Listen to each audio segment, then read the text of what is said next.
So we just left off on Amy Ann picking up two more books from the banned book list at her local bookstore. Let's see how they go. The Wendigo. I was so embarrassed when I saw what It's Perfectly Normal was about. I had even asked somebody at the bookstore to help me find it.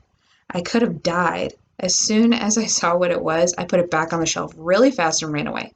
I mean, there's stuff in there I do have questions about, and Mom and I have already talked about some of it, but I was not going to buy that book with all my family right there. Instead, I bought The Egypt Game, which was a novel, and Scary Stories, a bunch of short stories, and read them both that night. Wow. The Egypt Game was great. It was about these kids who build this pretend Egyptian altar in a creepy guy's backyard, and then mysterious things start happening, like maybe the Egyptian god is leaving them messages. I guess it got banned because somebody didn't like that the kids worshipped Greek gods or Egyptian gods, even if it was pretend. And there's somebody attacking kids in the neighborhood too, which is kind of scary, but the book was really awesome. Scary Stories to Tell in the Dark, I read in the dark, in bed, which was a mistake.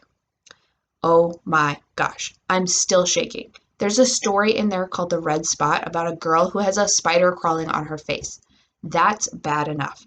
Ah, but the spider bites her or something and it leaves a big red spot on her cheek. Her mom says it'll go away, but it doesn't. And a few days later, it explodes and 100 of baby spiders come crawling out of her face. And even worse, there is these creepy pictures. I called the dogs to come and sit with me in bed while I read it, but even that didn't help.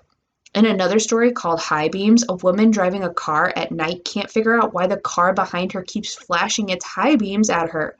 It turns out a killer snuck into the backseat of her car and the driver saw it. And every time the killer raises up to attack her, the car behind her turns on his high beams to stop him. Mom, Amy Ann still has her light on and I can't get sleep, Alexis called, making me jump. Mom appeared in the door looking tired. Amy Ann, you know I don't mind you reading, but Alexis needs her sleep and you do too. I nodded and pulled my blankets up high over me.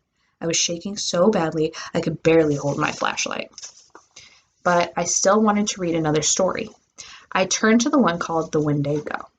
It was about a man and his guide hunting in a part of Canada where nobody else ever goes. One night the wind started calling the name of his guide and something comes swooping down at them in the dark and snatches him up and flies him away. The guide screams something about his feet being on fire and then he's gone. The hunter splits, but later on he's by a campfire when a strange man wrapped up in a blanket sits down next to him. The hunter is sure it's his old guide, the man who disappeared that night. The hunter can't see his face, and the strange man won't answer any of his questions. And the hunter decides to lift the man's hat off his head, and underneath he sees, Mom! Amy Ann's reading with her flashlight! Alexis cried, and I screamed and exploded out from under my blanket. Alexis screamed because I surprised her, and the dogs went crazy, barking like the mailman had suddenly appeared in the room, and the whole ruckus brought Mom running. What's going on here? She said. Nothing, I whispered, hugging Flot and Jet with both arms. Across the room, Alexis stared at me in horror. Mom frowned. What's going on? I need lights out for both of you to go to sleep. I nodded, and Mom left. I clicked my flashlight off and scuffled Scary Stories to Tell in the Dark under my mattress while I couldn't see it. I finally got Flotsam and Jetsam settled back down and pulled my blanket up over my head, but I knew I wasn't getting sleep that night, or maybe ever again. Our own little book club. Danny Purcell brought Wait Till Helen Comes on Monday, and I read it that night. It was awesome. It was scary, but not like Scary Stories to Tell in the Dark scary. The little girl in it, the one with the funny haircut on the cover, is so creepy. She hates her new stepbrother and stepsister, and she tells them a ghost she met in the graveyard is going to come after them and punish them for being mean to her. When Rebecca finished from the mixed up files, which she liked, mostly, I think, because Miss Frankwiller is all the time talking to her lawyer, she read Danny's copy of Wait Till Helen Comes, while Danny read from the mixed up files. It's like we had our own little book club. Rebecca caught me at my locker at the end of lunch one day. Amy Ann, I looked all over for you in the cafeteria. Where were you? I got a pass to go to the library instead, I told her. Even though my favorite book still wasn't on the shelf, there were lots of other library books I wanted to read. Oh, I see how it is, Rebecca said, pretending to be angry. You love books more than your best friend. Well, I don't need you. I've got Helen. She's my only real friend, even though nobody else can see her. You just wait till Helen comes, then you'll be sorry. We cracked up laughing together. Danny loped over to us and brushed his hair out of his eyes. Hey, what's so funny? We could barely answer him. We were laughing so hard. Just wait till Helen comes, I said, trying to sound spooky. Then you'll be sorry. Is that from that book? Danny said. No fair joking about it before I've read it. I only just finished Basil E. Frankwiller, and I want to read the Scary Stories book next. I froze and shook my head, my eyes wide. I hid it, I told him. Why? Danny said. Is it really scary? I let out a little squeak. Danny pulled my locker door wide open. Where is it? I want to read it. The book wasn't in my locker. It wasn't under my mattress anymore either. I hadn't been able to sleep knowing it was there. Right at that moment, it was hidden in an old gym bag at the back of my closet, buried under a pile of clothes. I grabbed my locker door to close it and explain why. Scary Stories wasn't there, and that's when I saw it. There was a note in my locker mailbox. A notable note. I didn't notice it right off because I had gotten used to not getting any notes, but something white and folded was definitely sticking up out of my locker mailbox. I must have stood and stared at it for a long time because Rebecca had waved her hand in front of my face to get my attention. Hey, or to Amy Ann, you look like you just saw Helen's ghost. I pointed to the note. Did you send me a note? Rebecca shook her head. I never leave a paper trail, she reminded me. Then a horrible thought struck her, and she turned on Danny. You didn't send her a note, did you? Danny took a step back. Hey, whoa, send a note to a girl? No way. Rebecca relaxed. If Danny had written me a note, I don't know which one of us she would have killed first. Who else would send me a note? I asked. Well, I know a good way to find out, Danny said. You could, read it and find out. I pulled out the note and unfolded it. It was a piece of notebook paper torn out of a spiral notebook with a pink, loopy handwriting on it. A.A.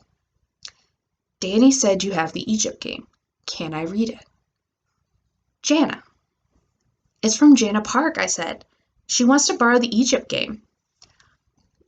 Oh, yeah, I told her you had a copy, Danny said. My heart skipped a beat. Jana Park had written me a note. Jana Park had written me a note and called me A.A. No one had ever called me A.A. before. I liked it.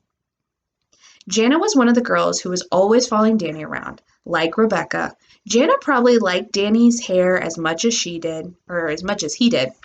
I was surprised he'd even mentioned the Egypt game to her, since he'd only heard me talking to Rebecca about it on the bus.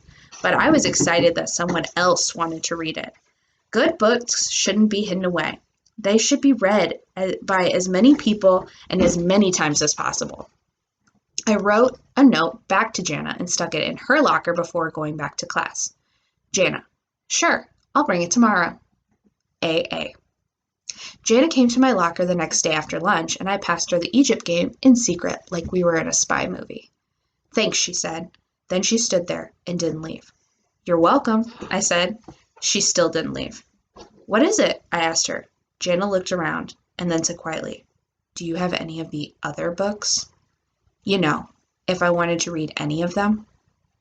Oh, oh yeah, I said. I've got From the Mixed Up Files of Miss Basil E. Frankwiller and Scary Stories to Tell in the Dark, but it is really, really scary.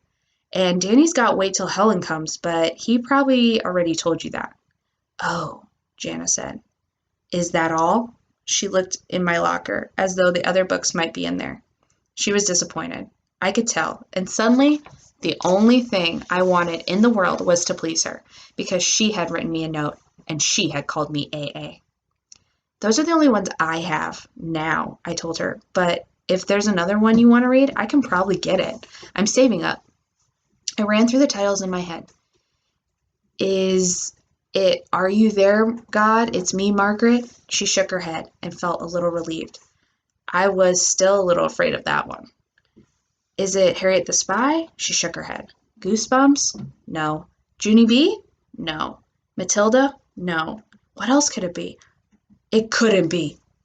Captain Underpants was the only one left." Oh. Oh.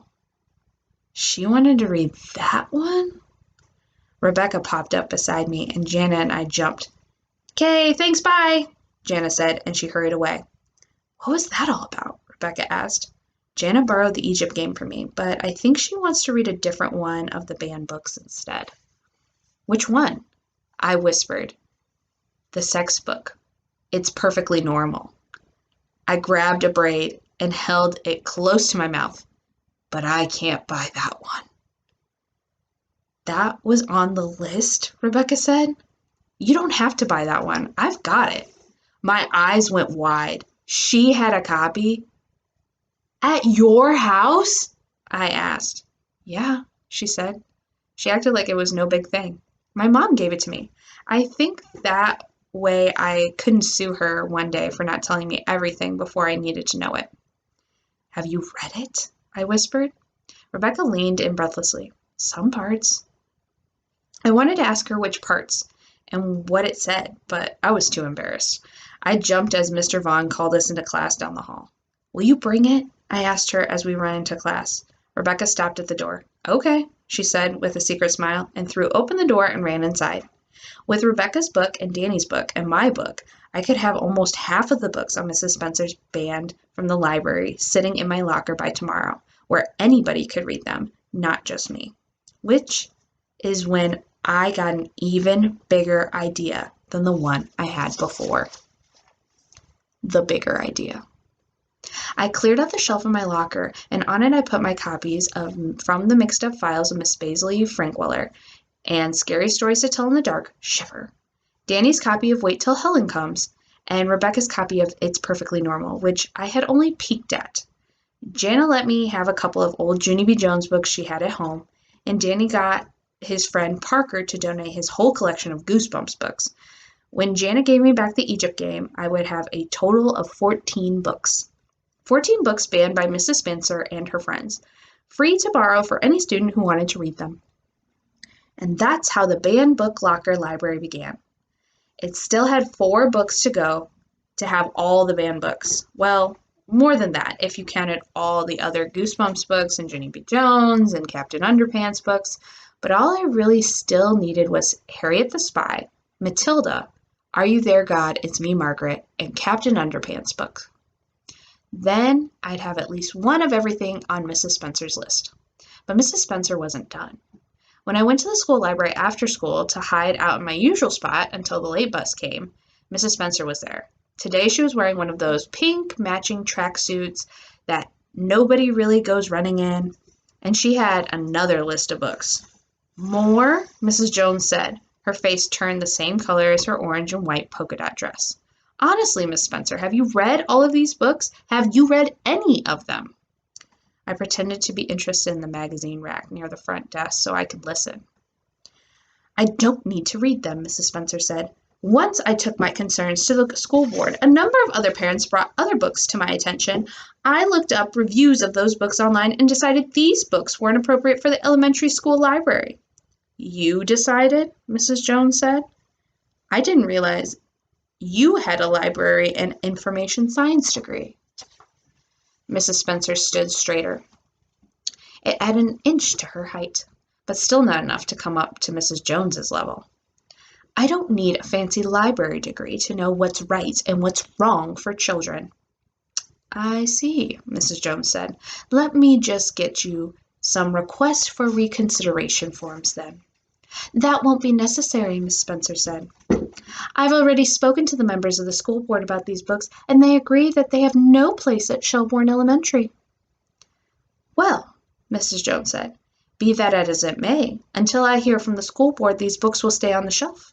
She handed the list back to Mrs. Spencer. "I see," Mrs. Spencer said. She looked at the list for a moment, then smiled sweetly. "You know, before I go, I think I'll pick out some books to check out For Trey. Mrs. Jones smiled back. Anything I can do to help? No thanks, Miss Spencer said. She held up the piece of paper with the new book she wanted to ban written on it. I have a list. I knew what Mrs. Spencer was doing. So did Mrs. Jones. Mrs. Spencer was going to check out all the books on her new list so no one else could check them out until the school board told Mrs. Jones to take them off the shelf, and there was nothing Mrs. Jones could do about it. For the next 15 minutes, Miss Spencer went through the shelves and collected every single book on her list. I couldn't watch, but I also couldn't hide out in my favorite spot. Trey was sitting in it, drawing in his notebook. I pulled up short, as shocked as I had been when Mrs. Frankwiller had gone missing. I felt the heat rise to my face. First, Trey's mom banned my favorite book from the library, and now Trey was sitting in my library seat, and I still hadn't forgiven him for what he did to me in 3rd grade. My fists clenched at the hem of my skirt, but I slipped away down a row of books before he could look up and see me. Mrs. Spencer finally came up to the counter with a huge armful of books, and Mrs. Jones had no choice but to check them out to her in Trey's name. Trey, it's time to go, Miss Spencer said. He collected his stuff and left my spot at last. On the way out, he glanced up and saw me watching him from behind a big potted plant. I stuck my tongue out at him, but he just chuckled. That odious woman, Mrs. Jones said when they had gone. This all started when she didn't like the Captain Underpants book Trey checked out. She gave me an exasperated sigh, but then she seemed to get an idea. She smiled to herself and went into the office in the back, and with the one with all the windows, and got her computer. While Mrs. Jones wasn't looking, I snatched the list Mrs. Spencer had left on the counter and darted out of the library. I needed it. Every time Miss Spencer took a book from the library, I was going to add a book to my secret locker library. Violent criminals. Standing next to my locker a few days later was a 3rd grader wearing a tan trench coat with the lapels turned up. He wore sunglasses. His brown hair looked like a comb hadn't touched the kid's head in days. Psst, psst, he said. Are you Amy Ann Allinger? Yeah, who are you? Weeby, he said. Nikolai Weeby. He leaned closer. The red dog barks at midnight, he whispered. What? He frowned. It's a code, a spy code. Well, it's not a very good code if only one of us knows it, I thought, but I didn't say it. The boy sighed. I'm looking for a book, a secret book, a spy book. You mean Harriet the spy? Shh, he said. He glanced around like there were spies everywhere. It's checked out, I told him. I opened the BBLL, the banned books locker library, to show him. There were only 6 books left on the shelf. Everything else had been checked out, and even after I had added another 12 books from Mrs. Spencer's new list, mostly with Danny's help. He knew all kinds of people who had copies at home. I can put you on the list, I told Nikolai. I pulled out the clipboard where people could reserve a book and had his name added to it. Whenever somebody turned a book back in, I went through the list and found the next person who wanted it, then left them a note in their locker mailbox saying it was ready for pickup.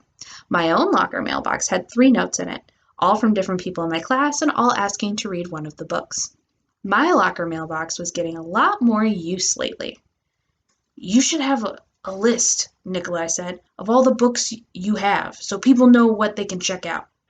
And do what? Hang it on the outside of my locker with a sign that says, here are all the books we're not supposed to read and I have hidden in my locker? I wanted to say. Instead I said, I'll think about it. Nikolai pulled a pen out of his pocket and talked into it like it was a microphone. Abort mission, repeat, abort mission. Alert Ukraine intelligence, the package is not in the locker, repeat, not in the locker.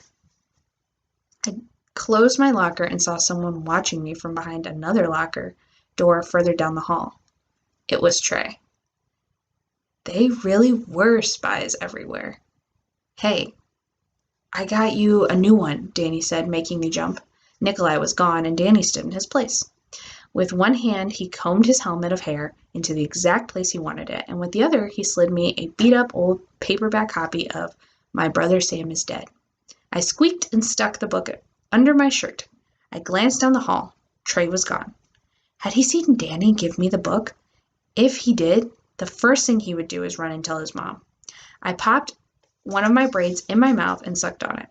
Sorry, Danny said. I thought you'd be excited.